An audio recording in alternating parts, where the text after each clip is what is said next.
Hoje à noite, nós vamos estudar a origem do mal e a queda do homem.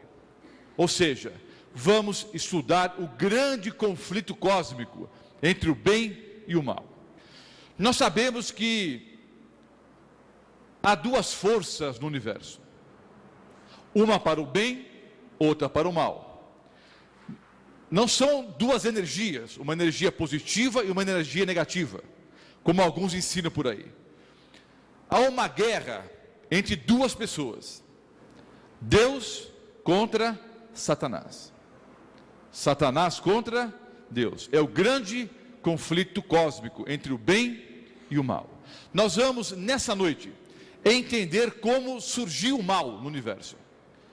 E vamos procurar pela Bíblia responder a uma questão milenar. Se Deus é bom, por que existe o mal? Se Deus é bom, por que criancinhas sofrem? Se Deus é bom, por que existe a morte? Se Deus é bom, por que tanta injustiça, guerra, fome, doenças? Se Deus é bom, o porquê de tanto sofrimento? Vamos permitir que a Bíblia responda a essa questão. Eu não sou muito de assistir televisão. É praticamente impossível assistir televisão comigo, porque eu pego o controle remoto e fico mudando a cada 10 ou 15 segundos. Eu não aguento ficar mais do que 10 ou 15 segundos em cada canal. Então eu fico mudando constantemente. Em uma dessas noites por aí, eu, mudando ali os canais, parei num programa de entrevistas, porque me chamou a atenção um homem que estava ali sendo entrevistado. Não vou citar o nome dele, por uma questão ética, mas ele é um líder religioso, pelo menos se autodenomina padre, não sei se é mesmo, e ele costuma dizer, isso não existe, aquilo não existe, não existe, não existe. E eu fiquei pasmo quando parei para ouvir um pouco a entrevista, e ele explicitamente afirmou que Satanás não existe, que o diabo não existe, que esse negócio de diabo, de Satanás, de anjos maus, tudo isso é invenção das igrejas cristãs para assustar os fiéis. Até aí tudo bem, poderia ser a opinião dele, mas eu fiquei assustado quando ele afirmou, provavelmente para milhões de ouvintes, que em nenhum lugar da Bíblia nós encontramos alguma citação a respeito do diabo ou de Satanás, que a Bíblia não fala sobre o diabo. Ora, eu até aceito e respeito a opinião de alguns que não creem em Deus, que não creem no diabo, que não creem na Bíblia. Cada um tem o direito de crer no que bem entende. Deus nos deu essa liberdade. Mas eu fico assustado quando uma pessoa que se autodenomina líder religiosa, uma líder religiosa, que se autodenomina padre, vem a público dizendo que a Bíblia não fala sobre o diabo. Aliás, essa é uma das grandes estratégias que o inimigo usa. Vejam bem, eu creio que o diabo existe. Creio que existe um ser chamado Satanás, que tem consigo milhares de anjos. Nós vamos ver isso na Bíblia daqui a pouquinho. Mas é estratégia desse ser terrível e inteligente, é estratégia dele para nos pegar desprevenidos, a ideia que ele não existe. Vejam só, se nós estamos numa guerra entre o bem e o mal, se estamos num campo de batalha, mas nós sequer acreditamos que o inimigo existe, nós não vamos estar preparados para o combate. Então, entre tantas ideias extraordinárias que o demônio teve, talvez uma das mais brilhantes foi essa: ele inventou a ideia que ele não existe. Se as pessoas pensarem assim, se ele conseguir convencer as pessoas que ele não existe, nós, seres humanos, vamos estar desprevenidos e despreparados para o combate contra o mal. Então eu preciso entender, queridos, o que a Bíblia fala sobre esse assunto. Uma grande parte dos textos já aparece no quadro. para nós ganharmos um pouco de tempo. Mas você pode acompanhar ou no quadro, nos slides, ou acompanhar na sua Bíblia. Eu vou ler o texto do profeta Ezequiel. Ezequiel capítulo 28, os versículos 11 a 17. Entendam, esse texto que nós vamos ler agora, refere-se a Lúcifer. O nome Lúcifer significa portador de luz. Lúcifer significa portador de luz. O texto que nós vamos ler agora refere-se a esse ser. Vejam só. Veio a mim a palavra do Senhor dizendo: Filho do homem, levanta uma lamentação contra o rei de Tiro. O rei de Tiro aqui é um símbolo, é um tipo de Lúcifer ou de Satanás. E diz-lhe: assim diz o Senhor Deus, tu és o sinete da perfeição. Insisto, essas palavras bíblicas se referem a Lúcifer.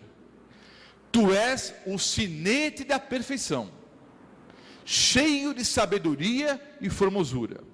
Estavas no Éden, jardim de Deus. De todas as pedras preciosas te cobrias: o sárdio, o topázio, o diamante, o berilo, o ônix, o jaspe, a safira, o carbúnculo e a esmeralda. De ouro se te fizeram os engastes e os ornamentos. No dia em que fosse criado, foram eles preparados. Tu eras querubim da guarda ungido, e te estabeleci. Permanecias no monte santo de Deus. No brilho das pedras andavas.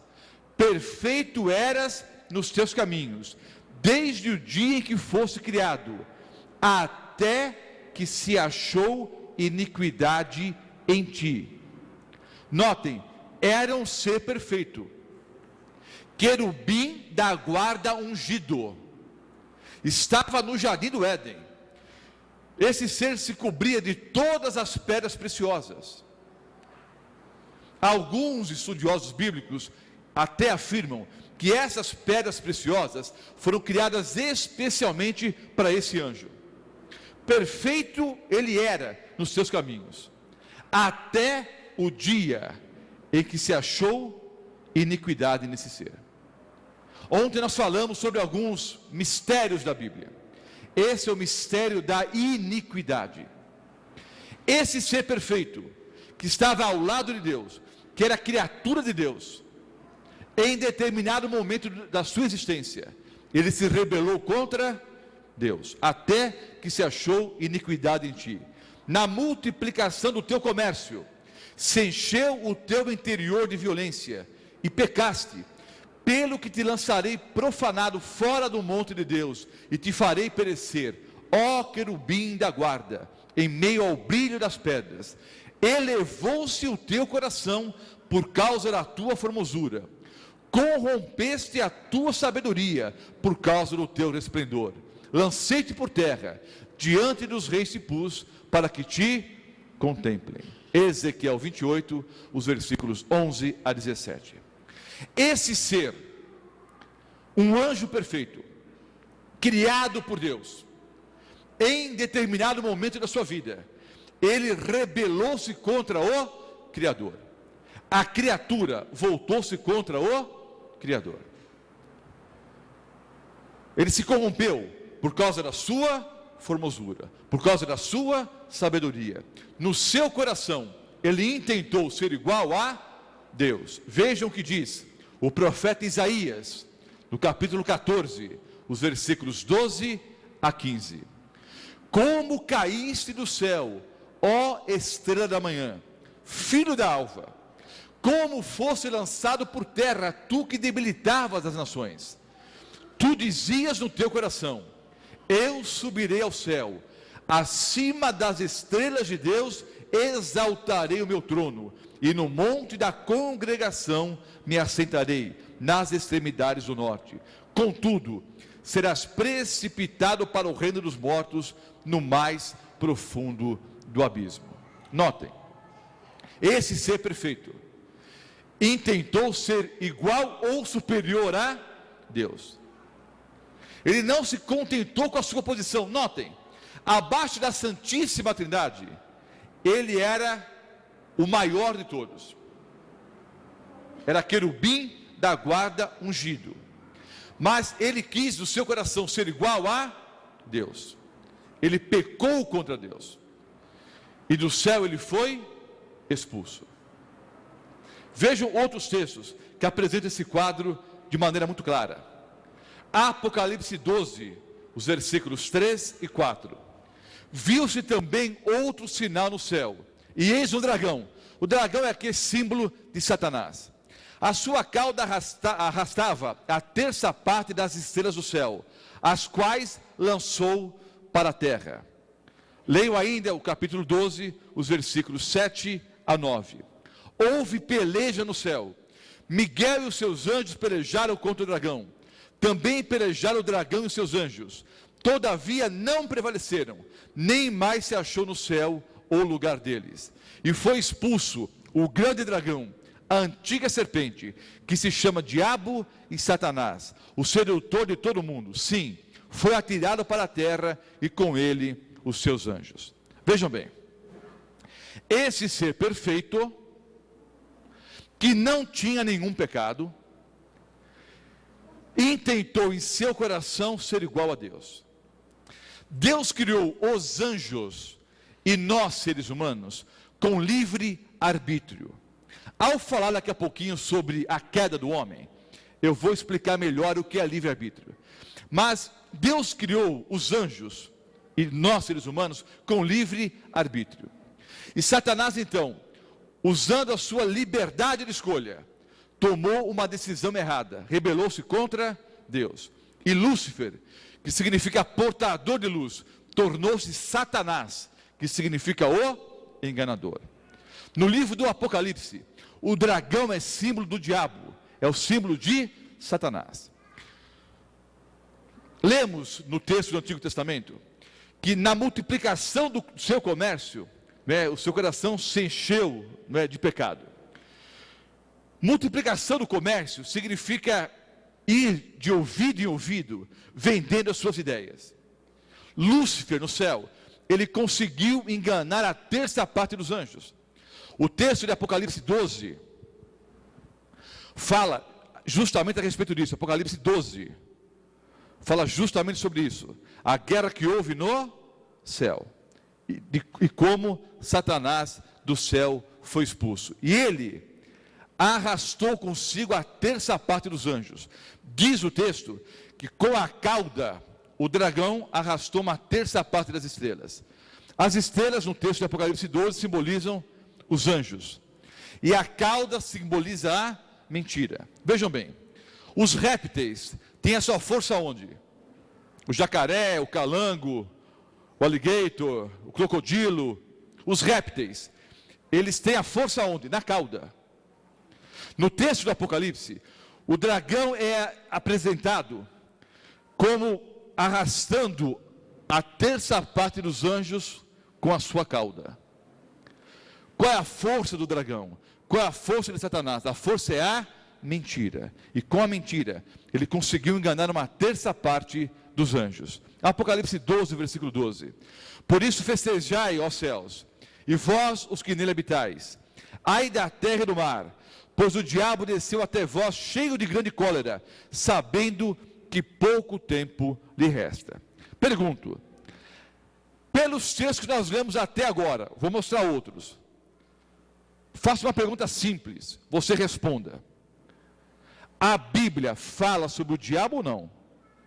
Sim ou não? A pessoa pode até não crer na Bíblia, eu respeito. Agora a pessoa dizer que crê na Bíblia e dizer que o diabo não existe, há duas hipóteses. Ou é um tremendo mentiroso, ou é ignorante em relação à palavra de Deus. Provavelmente é mentiroso, porque ignorante as pessoas que não estudam a Bíblia não podem ser. Ignorantes não são. Então há muitos líderes religiosos por aí, queridos, e eu digo com respeito, porque há bons líderes religiosos e maus líderes religiosos. Há fruta boa e fruta ruim em todo lugar. Há ovelhas e bodes, há o joio e o trigo, mas há muitos líderes religiosos por aí pregando mentiras e citando a Bíblia para defender as suas mentiras. Então precisamos estar alertas em relação a isso. Imaginem, um líder religioso vai a público dizendo que Satanás não existe e diz que a Bíblia em nenhum lugar cita o diabo. Como a maioria dos brasileiros não tem cultura bíblica, quando ouve um padre, um pastor, um bispo falar, eles pensam que aquela pessoa tem autoridade para falar e respeitam a autoridade. Então, para muitas pessoas, o que o pastor falou, o que o padre disse, o que o bispo pregou, é a pura verdade. Nas primeiras aulas nós dissemos que para conferir se aquilo que o pastor Mota ou qualquer outro pastor ou padre diz é verdade, eu preciso conferir na Bíblia. Então as pessoas que ouviram, por exemplo, o homem dizendo, o diabo não existe, a Bíblia não fala sobre o diabo, se não forem até a palavra de Deus para conferir, vão ser o quê? Enganados. Mas se forem à Bíblia, vão descobrir que ele é ou ignorante ou mentiroso. Ignorante não é, só pode ser mentiroso. 1 Pedro 5, versículo 8. O que o apóstolo Pedro diz? Sede sóbrios e vigilantes. O diabo, vosso adversário, anda em derredor como leão, que ruge procurando alguém para devorar. O apóstolo Pedro diz que o diabo é o nosso adversário, e que está ao redor, preparado para nos devorar, para nos destruir. Por isso temos que ser sóbrios e vigilantes. Agora, como eu disse no início da palestra, se eu penso que o diabo não existe, como é que eu vou me preparar para lutar contra ele? Então, o apóstolo Pedro diz, cuidado, sede sóbrios, vigilantes, estai preparados para a batalha. Porque o diabo está ao redor, pronto para atacar, pronto para devorar. Lucas 10, o versículo 18. Veja o que disse nosso Senhor e Salvador, Jesus Cristo. Mas ele aqui no contexto é Jesus. Mas Jesus lhes disse, eu via Satanás caindo do céu como um relâmpago. Então o Senhor Jesus diz que viu Satanás caindo do céu. Então, segundo a Bíblia, o Senhor Jesus entende que o diabo existe ou não? Sim. Houve uma guerra no céu. O diabo lutou contra Jesus e do céu ele foi expulso. Aquele que pratica o pecado procede do diabo, porque o diabo vive pecando desde o princípio. Primeira carta do apóstolo João, o capítulo 3, o versículo 8. Vós sois do diabo, que é vosso pai, e quereis satisfazer os desejos. Ele, o diabo, foi homicida desde o princípio, e jamais se firmou na verdade. Não está sublinhado o texto na Bíblia, sublinha para chamar atenção. O diabo jamais se firmou na verdade, porque nele não há verdade. Quando ele, o diabo, profere mentira, fala do que lhe é próprio, porque é mentiroso e pai da mentira. João 8, 44. Essas palavras foram pronunciadas pelo nosso Senhor e Salvador, Jesus Cristo. Ele diz que o diabo é o pai da mentira. Ele não se firmou na verdade. Então vejam, resumindo o que estudamos até aqui. O diabo existe. Foi criado por Deus. Não como o diabo, mas como Lúcifer, um anjo perfeito, portador de luz. Mas esse anjo perfeito, portador de luz, tinha o livre-arbítrio, tinha liberdade para escolher se permaneceria fiel a Deus ou não. E esse ser perfeito rebelou-se contra Deus. E houve uma guerra no céu, uma peleja no céu. E do céu ele então foi expulso. E ele conseguiu, com a mentira, enganar uma terça parte dos anjos. Ele foi expulso com os anjos do céu. Ele não foi expulso aqui para a terra. Ele foi simplesmente expulso do céu. Deus não disse, olha, sai daqui e vai para a terra. Não. Nós vamos ver daqui a pouquinho como foi que ele entrou nesse planeta. Deus não expulsou Satanás e seus anjos do céu e os mandou aqui para a terra, não. Nós vamos ver que os nossos primeiros pais abriram as portas do planeta para que o inimigo entrasse. Satanás não se firmou na verdade. Aí vem a questão: onde está a verdade? João 17:17, palavras do nosso Senhor e Salvador Jesus Cristo: santifica-os na verdade, a tua palavra é a verdade.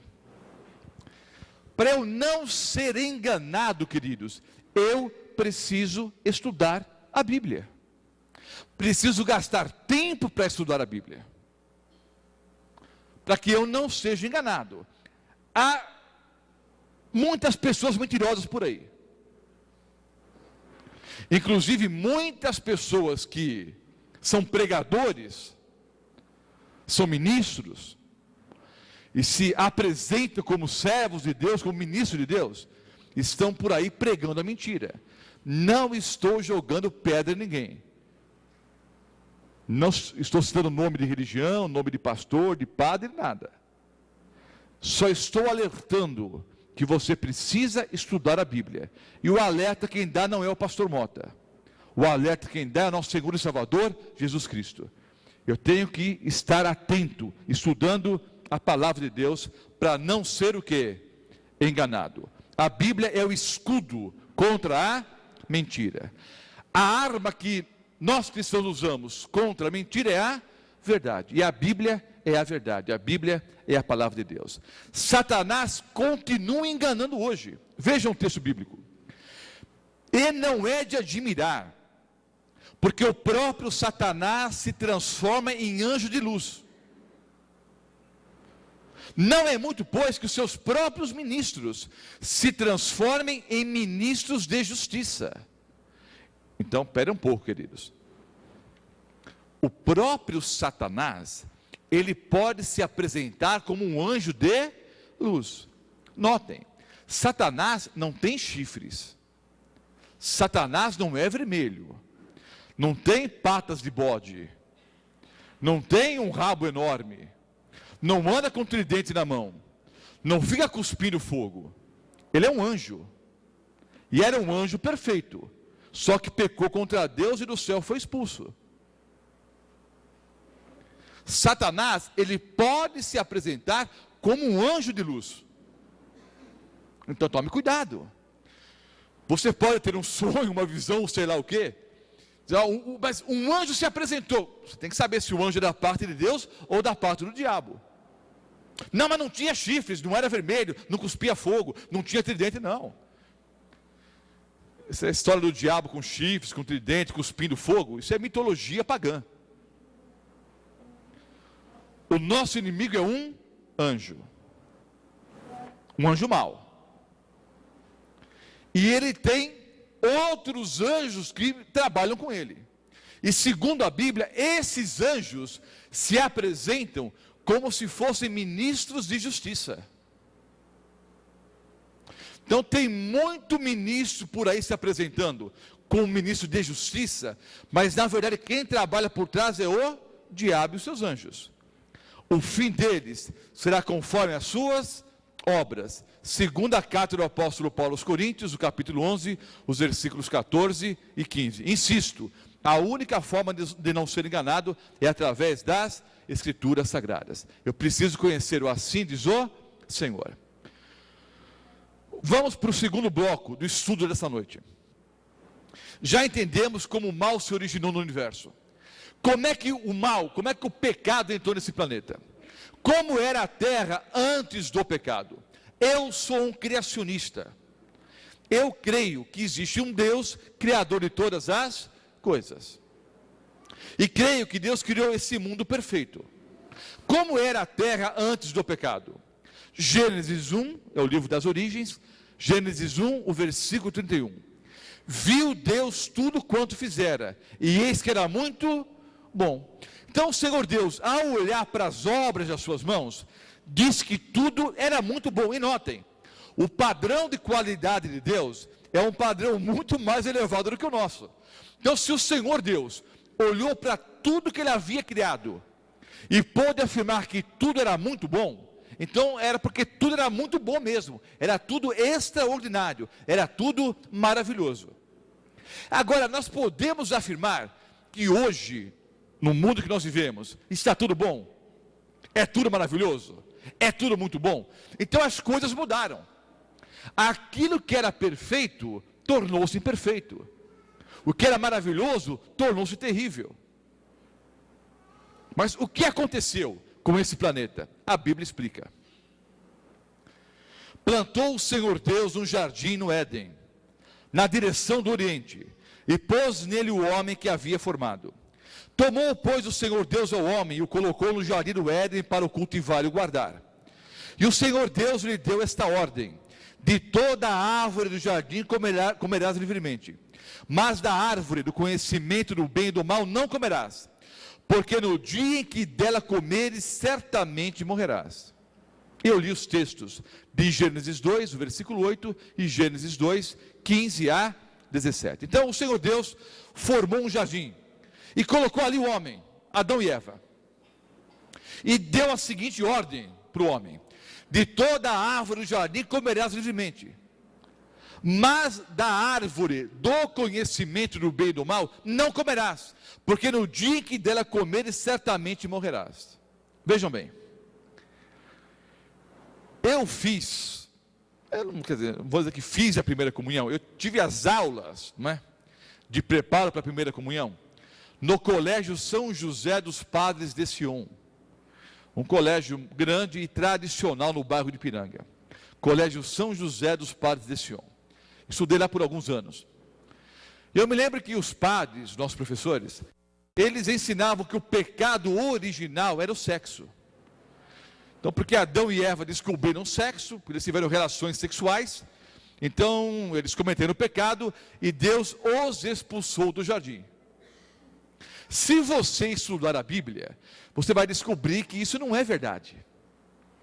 Porque antes que o pecado entrasse nesse planeta, a Bíblia diz, depois leia Gênesis capítulo 1, capítulo 2, capítulo 3, que é tudo que nós vamos apresentar aqui nesse momento. Antes do pecado entrar nesse planeta, a Bíblia diz que Deus criou homem e mulher, macho e fêmea. E disse: crescei, multiplicai-vos e enchei a terra. Queridos, não havia bebê de proveta na época. A única forma de crescer, multiplicar e encher a terra era através de relações sexuais. Deus criou homem e mulher, macho e fêmea, e criou, Deus que inventou a relação sexual dentro do vínculo sagrado do matrimônio entre homem e mulher.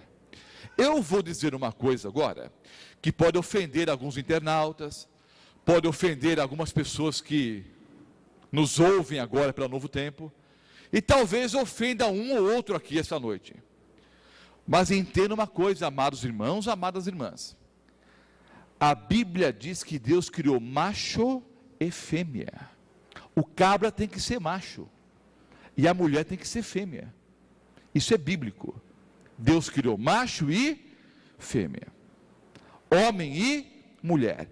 E Deus deu a ordem: crescei, multiplicai-vos e enchi a terra. Foi Deus que inventou a relação sexual, o ato sexual entre homem e mulher dentro do vínculo sagrado do matrimônio. Então essa ideia de que o pecado original foi o sexo não resiste ao primeiro capítulo de Gênesis. Não foi o sexo, foi Deus que inventou o sexo. E nós só vamos entender, queridos, o que é o prazer, o verdadeiro prazer sexual, quando Deus puder abençoar o nosso relacionamento. E Deus só pode abençoar o relacionamento entre marido e mulher, no vínculo sagrado do matrimônio. Foi Deus que inventou o sexo e o prazer sexual. Então qual foi o pecado original? A Bíblia é clara. O Senhor Deus disse: vocês podem comer de toda a árvore do jardim. Eu não sei quantas árvores frutíferas existiam no jardim do Éden. Alguém me disse certa vez, eu não conferi se isso procede ou não, mas que só no Brasil existem mais de 200 espécies de laranjas. Algumas são modificadas pelo homem, né, enxertos e coisas parecidas, mas o fato é que havia com certeza milhares disperses frutíferas no jardim do Éden. Mas Deus colocou uma árvore ali, a árvore de conhecimento do bem e do mal. Não era um pé de maçãs, não era uma macieira. Essa ideia de que o fruto do pecado era uma maçã, isso é folclore. A Bíblia não diz que era um pé de maçã, era uma árvore comum, que dava frutos. Eu disse que Deus criou os anjos e os seres humanos com livre-arbítrio. O que é livre-arbítrio, irmãos? Livre-arbítrio é liberdade de escolha. Agora, para eu ter liberdade de escolha, obrigatoriamente eu preciso ter o quê? Possibilidade de escolha. Então, livre-arbítrio é liberdade de escolha com possibilidade de escolha. Deus não criou o mal, Deus não criou o pecado, mas Deus nos deu a oportunidade, nos deu a liberdade. Se nós quiséssemos nos rebelar contra Ele, poderíamos fazê-lo. Deu essa liberdade para os anjos e para os seres humanos. Pastor Mota, por que Deus criou anjos e seres humanos com livre-arbítrio? Por um simples motivo. Ele queria que os anjos, seres inteligentes, e nós, seres humanos, também seres inteligentes, Ele queria que nós e os anjos o amássemos por livre e espontânea vontade. É terrível ter alguém do seu lado, simplesmente porque a pessoa não tem outra opção. Isso ocorre hoje na prática ou não? Quantas mulheres gostariam de deixar o marido e sumir no mundo? Mas não o fazem, muitas vezes pelos filhos, muitas vezes com medo do futuro, vou morar onde? Quem vai me sustentar? Quem vai me proteger? Há muitos casais entre aspas, né, que hoje só mantêm as aparências. O amor já acabou há muito tempo. Mas por várias situações sociais, não é? Por pressão da família, por questão financeira muitas vezes, eles permanecem juntos. Mas o amor já acabou há muito tempo. Muitas pessoas não se separam hoje porque não tem essa liberdade, não tem essa opção. Então Deus não queria que os anjos e os seres humanos o amassem por obrigação. Nos deu essa liberdade, Ele queria que nós o amássemos por livre e espontânea vontade. Ele não criou o mal, mas Ele deu a possibilidade do homem pecar se quisesse. Ele disse, olha, como de todas as árvores, mas nessa daqui não. O dia em que vocês tocarem no fruto dessa árvore e comerem, vocês certamente morrerão. Essa é a primeira profecia bíblica. Eu ensinei isso na primeira aula. É a primeira profecia e é uma profecia o quê? Condicional. Deus já predisse o que ia acontecer. Se vocês comerem, vão morrer. Mas era uma profecia condicional, porque dependia da vontade do homem. Ele podia comer ou não. Gênesis 3, os versículos 1 a 10. Eu vou abrir a Bíblia. Gênesis 3, os versículos 1 a 10. Acompanhe a leitura. Eu poderia simplesmente relatar o que está escrito aqui, mas eu prefiro ler os versículos 1 a 10. Vejam só.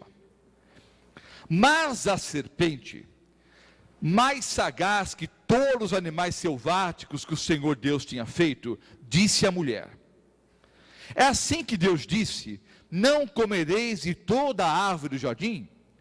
Respondeu-lhe a mulher: do fruto das árvores do jardim podemos comer, mas do fruto da árvore que está no meio do jardim, disse Deus, dele não comereis, nem tocareis nele, para que não morrais.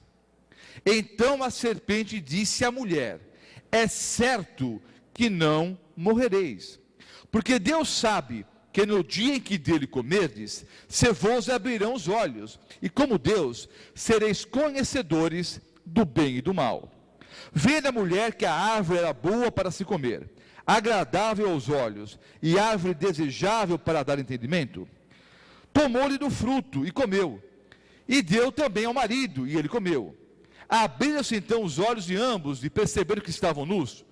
É claro que já estavam nus antes, mas não havia maldade entre eles, pintas para si. Quando ouviram a voz do Senhor Deus que andava no jardim pela viração do dia, esconderam-se da presença do Senhor Deus, o homem e sua mulher, por entre as árvores do jardim. E chamou o Senhor Deus ao homem e lhe perguntou: onde estás? Ele respondeu: ouvi a tua voz no jardim, e porque estava nu, tive medo e me escondi.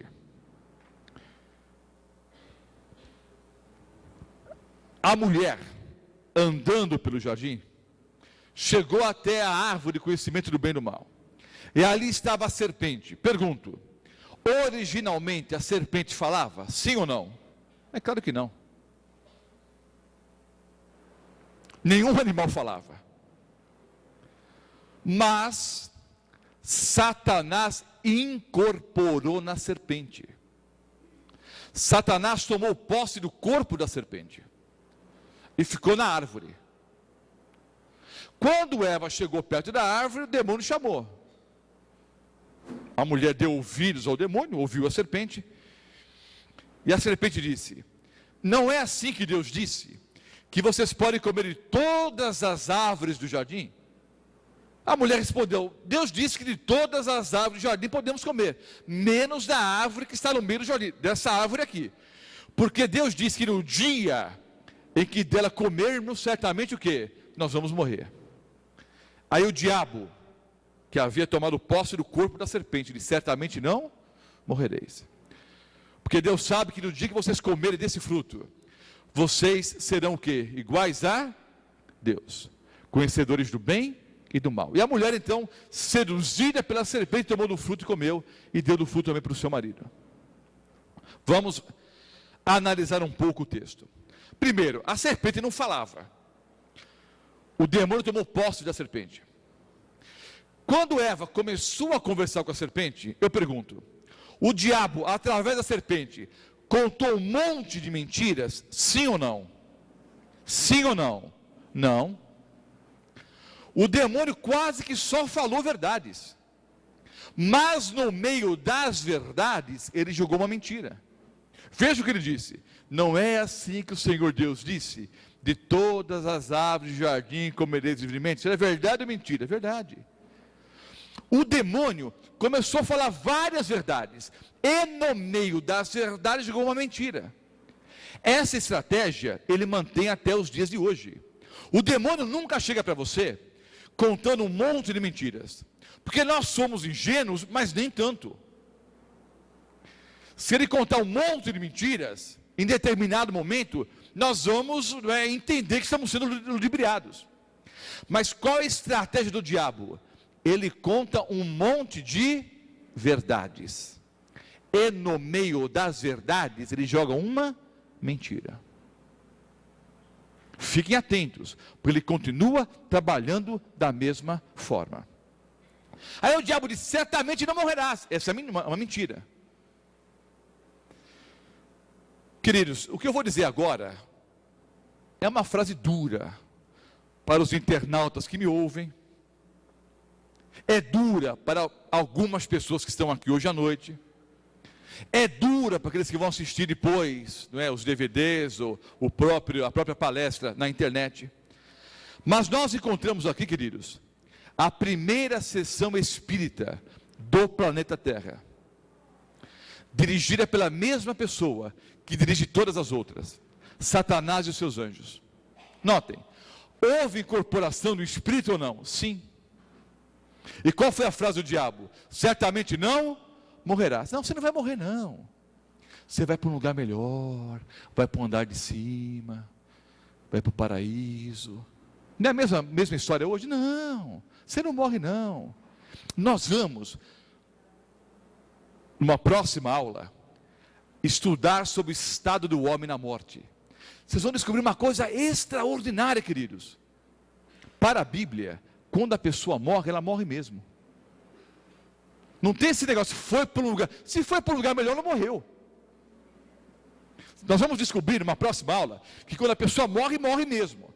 Então o demônio diz: certamente não morrerás. E veja só, a prova visual: a serpente estava comendo do fruto, e não apenas não tinha morrido, como estava falando ainda.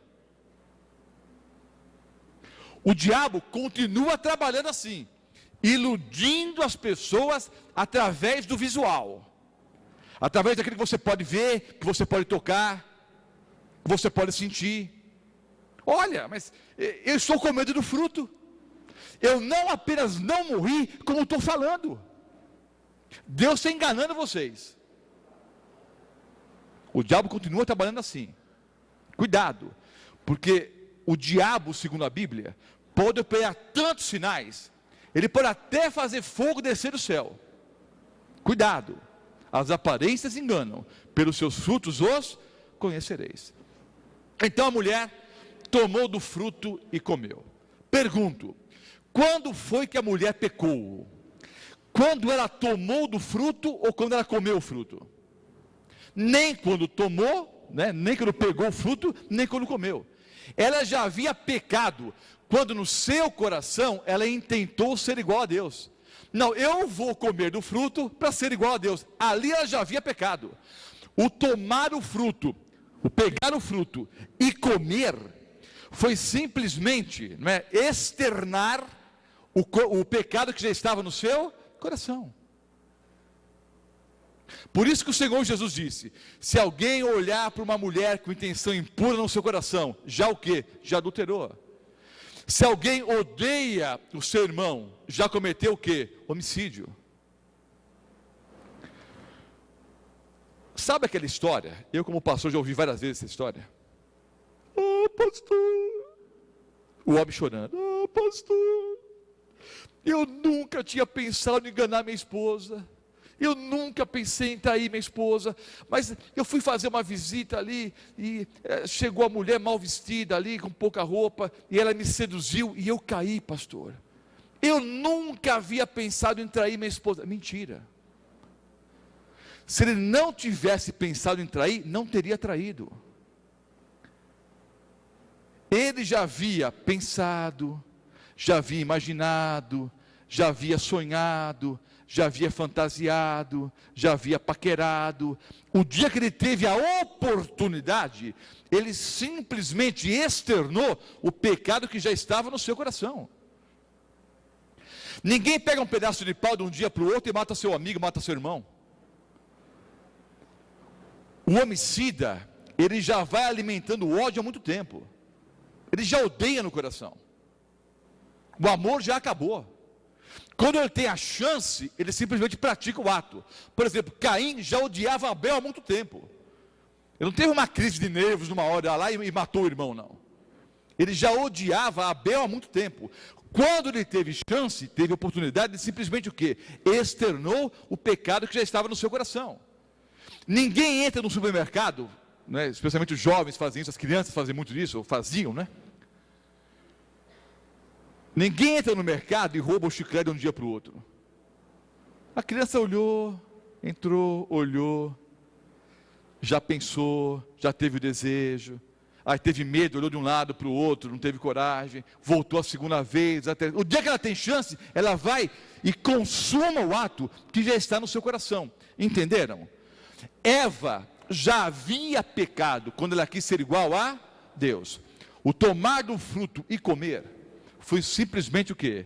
A execução, a consumação do pecado que já estava na sua mente e no seu coração. Queridos, há uma frase antiga no meio cristão: eu não posso impedir que os passarinhos voem pelo céu, mas eu posso impedir que façam um ninho na minha cabeça. As tentações estão por aí. Eu não posso impedir as tentações, mas eu posso impedir pelo livre-arbítrio que a tentação faça morada na minha mente e no meu coração. Eva pecou, tomou do fruto e deu do fruto para o seu marido. Adão não foi enganado, como Eva foi, mas ele pegou do fruto e também comeu. E agora eles perceberam que estavam nus. Sempre estiveram, mas havia como que uma aura de luz que cobria ambos.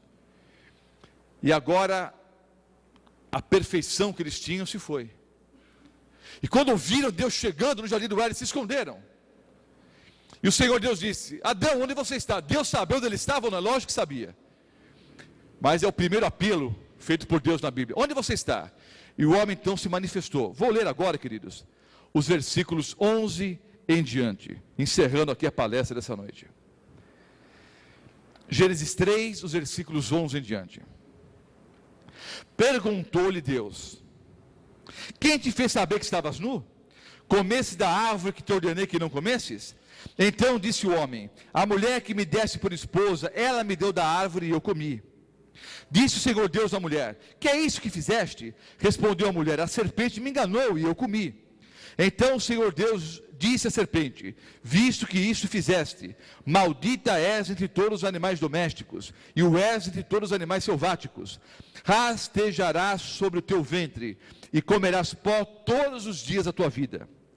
Porém, inimizade entre ti e a mulher. Essa é a primeira profecia messiânica, e a primeira profecia incondicional. O Senhor Jesus está prometendo aqui o Messias. Porém, inimizade entre ti e a mulher, entre a tua descendência e o seu descendente. Este te ferirá a cabeça, e tu lhe ferirás o calcanhar. E a mulher disse: multiplicarei sobremodo os sofrimentos da tua gravidez, em meio de dores dará à luz filhos, e o teu desejo será para o teu marido, e ele te governará.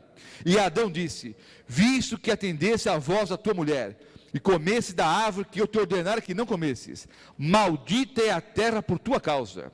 Em fadigas obterás dela o sustento durante os dias da tua vida.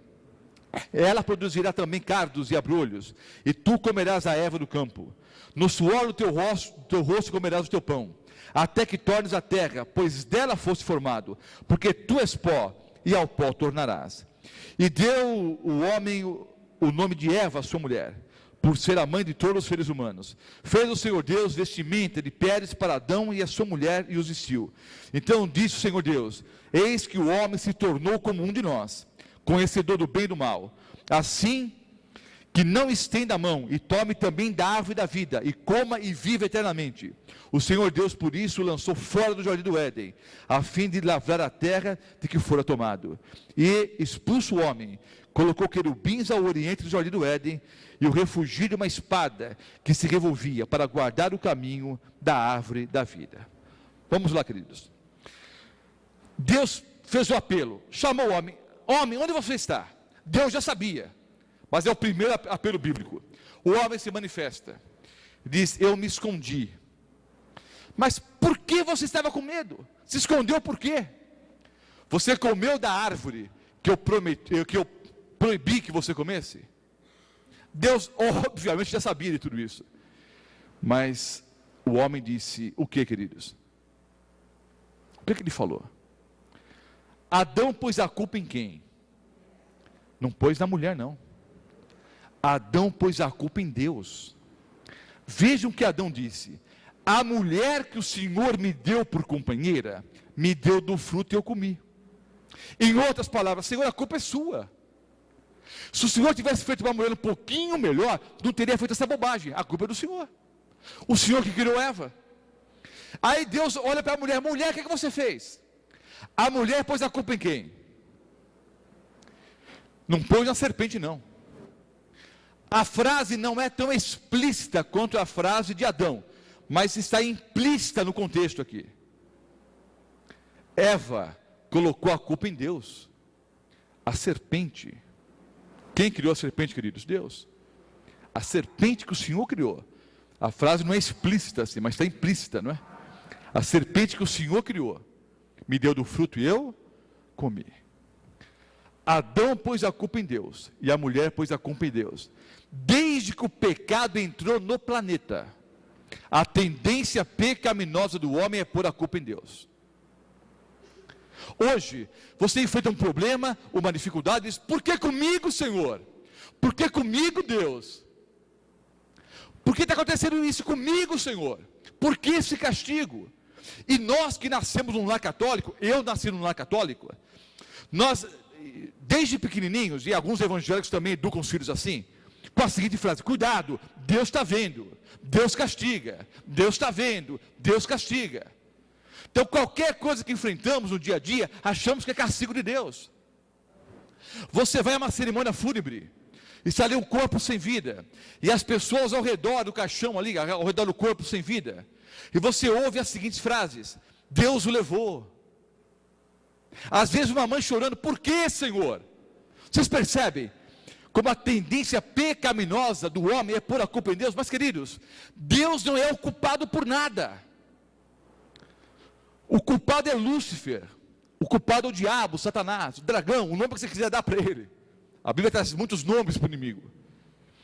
E culpados foram nossos primeiros pais, que permitiram que o demônio tomasse posse do planeta. Deus não expulsou o demônio para cá. Deus não criou a terra como lixão do universo. Deus criou um lugar perfeito. Só que deu livre-arbítrio para os nossos primeiros pais. E os nossos primeiros pais abriram as portas do planeta para o demônio. E o pecado entrou nesse mundo. E com o pecado a dor, o suor, a morte, o sofrimento. Entenda uma coisa hoje, meu amado irmão, minha amada irmã. Você que me assiste agora. Os problemas que você enfrenta hoje, ou enfrentou no passado, não se devem ao fato de você ter pedido alguma coisa a Deus e Deus não atendeu. É justamente o contrário. Deus nos mostra o caminho que leva para a felicidade, mas nós andamos pelo outro caminho. Pare para pensar um pouco na sua vida hoje. Deus foi o culpado? Foi Deus que falou com você? Você hoje que é infeliz no casamento, eu te pergunto, Deus foi o culpado? Não avisaram você, não casa com esse camarada que é fria? Você foi avisada, minha irmã. Deus até usou algumas pessoas para te orientar, olha, cuidado, esse casamento não vai dar certo. Você foi avisada, mas insistiu. O problema é seu, você é culpada, não Deus. Deus não mostrou para você, rapaz, que aquele amigo era mau amigo? Até os seus pais te avisaram, não se envolva com esse rapaz, ele não é gente boa. Mas você manteve a amizade, hoje sofre as consequências. Deus não mostrou para você, jovem, que aquele namorado não tinha nenhuma intenção boa em relação a você? Mostrou, os seus pais te avisaram também, mas você insistiu no erro. Deus não mostrou para o senhor que aquele negócio não ia dar certo? Até sua esposa disse, cuidado com esse negócio, não vai dar certo. Cuidado com esse sócio, ele é desonesto. Entenda uma coisa, eu posso ficar a noite inteira repetindo aqui problemas que nós enfrentamos. O fato é o seguinte, Deus não é o culpado. Os anjos maus são culpados e nós, você e eu, nós somos culpados pelas decisões erradas que nós tomamos. Deus não é culpado por nada. Mas a tendência pecaminosa do homem é pôr a culpa em Deus. É pôr a culpa em Deus.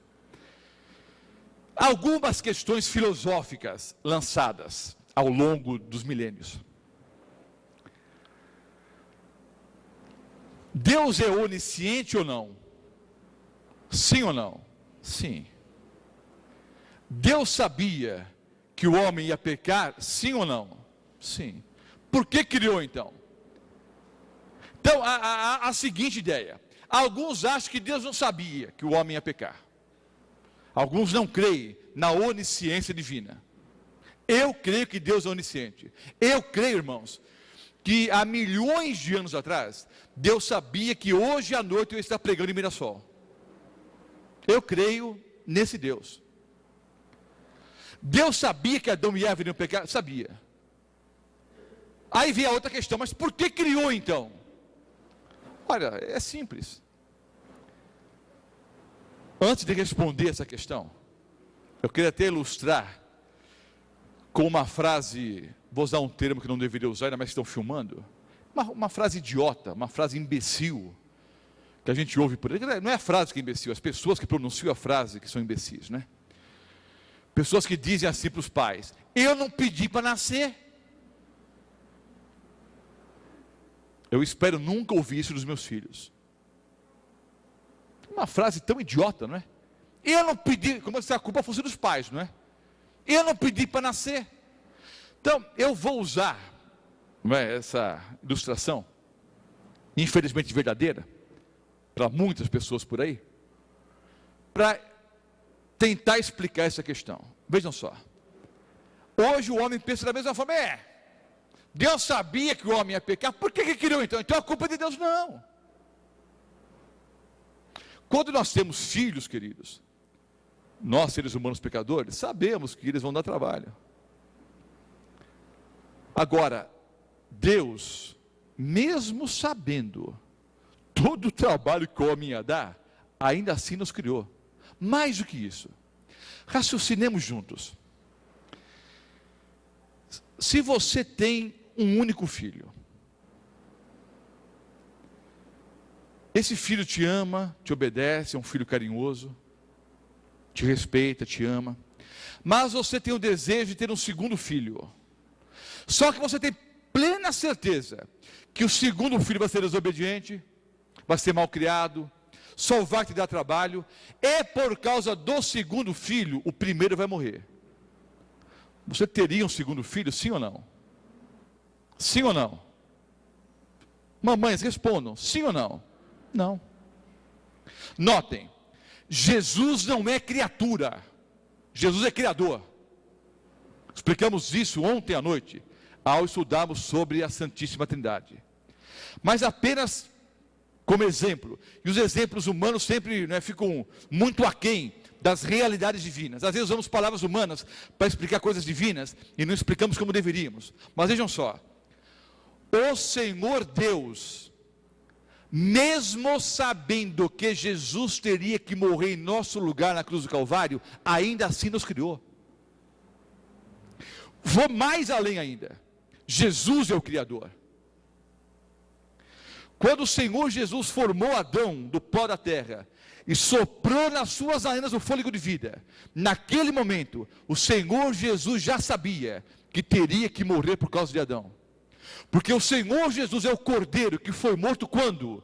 Antes da fundação do mundo. Significa o que isso? Antes que a terra existisse, Jesus já sabia que teria que morrer por causa do pecado do homem. E ainda assim nos criou, queridos. Em vez de usarmos esse argumento, por que criou então? Em vez de usarmos esse argumento para minimizar, ou para diminuir a onisciência divina, para diminuir o caráter de Deus, eu deveria, na verdade, exaltar a Deus por isso. Já sabendo de antemão que o homem ia pecar, e por causa do pecado do homem, Jesus teria que morrer na cruz do Calvário, ainda assim Ele nos criou. Isso é uma baita de uma prova de amor. E queridos, se não nos tivesse criado, nós não estaríamos vivos aqui hoje.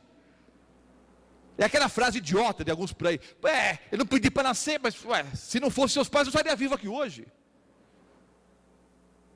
Então, se Deus não tivesse criado Adão e Eva, eu não estaria vivo aqui hoje. E Jesus morreu em meu lugar. Eu posso hoje, em aceitando a Jesus como Salvador e Senhor, ter a vida eterna ainda. Então, não diminuam a onisciência divina, pelo contrário. É para mim, talvez a maior prova de amor na Bíblia. Imagine Jesus, criando Adão, sabendo que ia ter que morrer por ele. Isso é uma baita de uma prova de amor, queridos. E agora o homem é expulso do jardim do Éden. Qual foi a maior consequência do pecado do homem, queridos? Romanos 5,12. Porquanto assim como por um só homem entrou o pecado no mundo, e pelo pecado a morte, a maior consequência é a morte. O salário do pecado é a morte. Assim também a morte passou a todos os homens, porque todos pecaram. Morte é o salário do pecado. Adão morreu na hora ou não? Não. Mas pelas consequências do pecado ele morreu.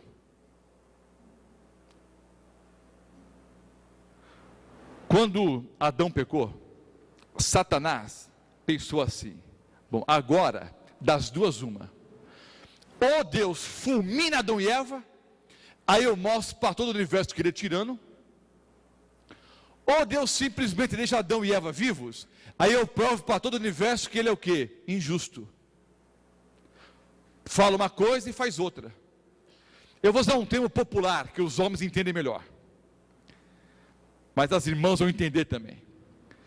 Satanás imaginou, quando Adão e Eva pecaram, que Deus estava num tipo de sinuca de bico. É uma expressão no jogo de sinuca de bilhar. É uma situação no bilhar que você não tem como jogar a bola branca. Você está sinucado ali, é uma sinuca de bico. Não tem para onde jogar a bola. Então o diabo pensou assim: e agora? Se ele fulmina Adão e Eva, eu provo para todo o universo que é um Deus tirano.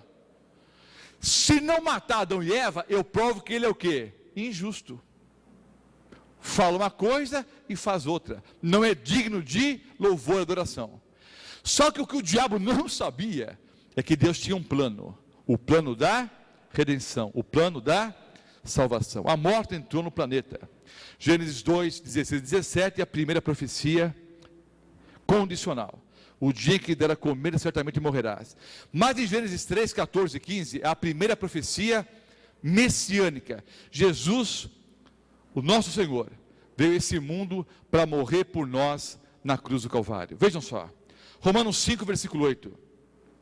Deus prova o seu próprio amor para conosco, pelo fato de ter Cristo morrido por nós, sendo nós ainda pecadores.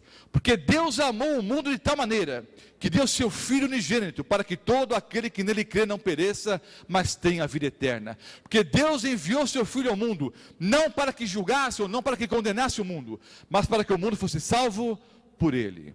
João 3, 16 e 17. Deus tinha um plano, o plano da salvação, o plano da redenção. O Senhor Jesus veio a esse mundo para morrer por Adão e Eva e por cada um de nós. Por que foi necessário que o Senhor Jesus morresse na cruz do Calvário? Romanos 3, 23. Por que foi necessário Jesus morrer? Porque todos pecaram. Romanos 6, 23. O salário do pecado é a morte. Todos pecaram. E o salário do pecado é a morte. Hebreus 9, 2. Sem derramamento de sangue não há remissão, ou não há perdão dos pecados. Todos pecaram. O salário do pecado é a morte. E sem derramamento de sangue não há remissão dos pecados, não há perdão. 1 Coríntios 15, versículo 3. Cristo morreu pelos nossos pecados. 1 Pedro 3, 18. Pois também Cristo morreu uma única vez pelos pecados, o justo pelos injustos. Ao estudarmos sobre a Trindade ontem, nós vimos que um anjo não poderia pagar nossa dívida. Uma outra criatura não poderia pagar nossa dívida. O Senhor Jesus tomou a decisão de cancelar a condenação que estava contra nós. O salário do pecado é a morte, mas o dom gratuito de Deus é a vida eterna, através de Cristo Jesus. Cristo veio, o salário do pecado é a morte, ele veio e pagou o salário, morrendo em nosso lugar. Quando aceitamos a Jesus como Salvador e Senhor, recebemos então a vida eterna. Porque, como pela desobediência de um só homem, Adão, muitos se tornaram pecadores, assim também, por meio da obediência de um só, Jesus Cristo, muitos se tornarão o quê? Justos. Romanos 5, 19. Atos 4, 12. Em nenhum outro há salvação, porque debaixo do céu nenhum outro nome há dado entre os homens em que devamos ser salvos. Só Jesus Cristo salva. Só o Senhor Jesus Cristo salva. Pelo sangue de Cristo nós somos salvos, perdoados e transformados. A profecia messiânica de Gênesis 3,15 se cumpriu quando? Quando o Senhor Jesus ele encarnou e se fez homem. Quando ele morreu na cruz e ao terceiro dia ressuscitou. A profecia de Gênesis 3 se cumpriu. Cristo morreu na cruz do Calvário, ressuscitou e pisou na cabeça da serpente. O diabo já é um inimigo vencido. Continua em atividade por pouco tempo, porque o Senhor Jesus brevemente voltará a esse planeta e vai dar a cada filho, a cada um que o aceitou como Salvador e Senhor, a coroa da vida eterna. O que é que eu tenho que fazer hoje para me beneficiar da morte, do sacrifício de Cristo na cruz do Calvário? O que é que eu tenho que fazer hoje? A Bíblia explica. Atos 16, 31. Crê no Senhor Jesus e serás salvo tu e a tua casa. Crê no Senhor Jesus Cristo e serás salvo tu e a tua casa. João 1, versículo 12. Mas a todos quantos o receberam, deu-lhes o poder de serem feitos filhos de Deus, a saber, aos que creem no seu nome. Todos que creem no nome de Jesus são filhos de Deus. João 10, 27 e 28. As minhas ovelhas ouvem a minha voz. Eu as conheço e elas me seguem. Eu lhes dou a vida eterna. Jamais perecerão eternamente e ninguém as arrebatará da minha mão. Queridos, o mal surgiu no céu. Pasmem, mas foi isso que aconteceu. Um ser perfeito rebelou-se contra Deus. Do céu foi expulso, não foi expulso para a terra. Os nossos primeiros pais abriram as portas do planeta, e o demônio e os seus anjos entraram aqui. Adão e Eva pecaram, o salário do pecado é a morte, mas Deus tinha um plano, o plano da salvação, o plano da redenção. Jesus veio a esse lugar, a esse mundo, e morreu em nosso lugar na cruz do Calvário. Ao terceiro dia ressuscitou, está vivo hoje, à destra de Deus Pai Todo-Poderoso, de onde há de vir julgar os vivos e os mortos. Todos nós que aceitamos a Jesus como Salvador e Senhor, temos o que? A vida eterna. Crê no Senhor Jesus, será salvo tu e a tua casa. Encerro contando uma historinha que eu ouvi quando era criancinha, lá no bairro de Ipiranga. Minha mãe contou, eu nunca mais esqueci. É uma história verdadeira, simplesinha, que eu conto para as criancinhas na igreja. Vou contar para as criancinhas e também, né, para as criançonas que somos nós. Um índiozinho gostava de trabalhar com artesanato. Ele era um artesão nato. Ele pegava pedaços de madeira e com canivete fazia cachorrinho, tucano, arara, papagaio, barquinhos. Parte do artesanato ele vendia para conseguir um trocadinho. Alguns objetos que ele trabalhou e fez um barquinho. De tudo que ele havia feito na vida, o que ele mais amava era aquele barquinho. Era um barquinho lindo, perfeito segundo ele. Perto da aldeia onde morava o índiozinho, tinha um grande rio. E todos os dias, bem cedinho, o índiozinho ia brincar com o barquinho no rio. Mas, em determinada época, tinha chovido muito a semana toda, e o nível do rio tinha subido, a correnteza estava um pouco mais forte. Brincando com o barquinho escapou das suas mãos. E você sabe que os índios nadam muito bem. Aquele índiozinho nadava bem, mas nadou, e o barquinho foi correnteza abaixo. Ele voltou para a aldeia triste, eu perdi o barquinho. Dias depois, ainda muito triste, a mamãe chegou para ele e disse: filho, vá até a cidade comprar alguns mantimentos. Deu um dinheirinho para o índiozinho andou vários quilômetros a pé até a cidade. Chegando na cidade, andando pelas ruas em direção ao armazém, ele olhou, do outro lado da rua tinha uma loja de brinquedos. Como toda criança, ele atravessou a rua para olhar pela vitrine, para ver os brinquedos. Quando olhou pela vitrine, qual não foi a sua surpresa? Adivinhem o que ele viu à venda ali? O seu barquinho. Ele entrou apressadamente, chamou o gerente e disse: olha, aquele barquinho que está à venda é meu, fui eu que fiz, eu o perdi alguns dias atrás. Aí o gerente disse: você pode provar que o barquinho é seu? O índiozinho disse: eu dou a minha palavra. Mas infelizmente, irmãos, hoje a palavra do homem vale quase nada. Pessoas não confiam umas nas outras. Então o gerente não aceitou a palavra do menino. Se você não puder provar de outra maneira que o barquinho é seu, eu não devolvo não. Aí o índiozinho pensou e perguntou: quanto custa o barquinho? Custa tanto. Mas tão caro assim? É muito bonito. Aí o índiozinho disse: eu sei, fui eu que fiz. Mas me faça um favor, guarde o barquinho, não venda para ninguém, eu vou comprar esse barquinho de volta. Voltou para a aldeia, até se esqueceu dos mantimentos, se esqueceu da listinha que a mãe havia feito, voltou para a aldeia, e a mãe: ué moleque, cadê os mantimentos? Mas eu esqueci e tal.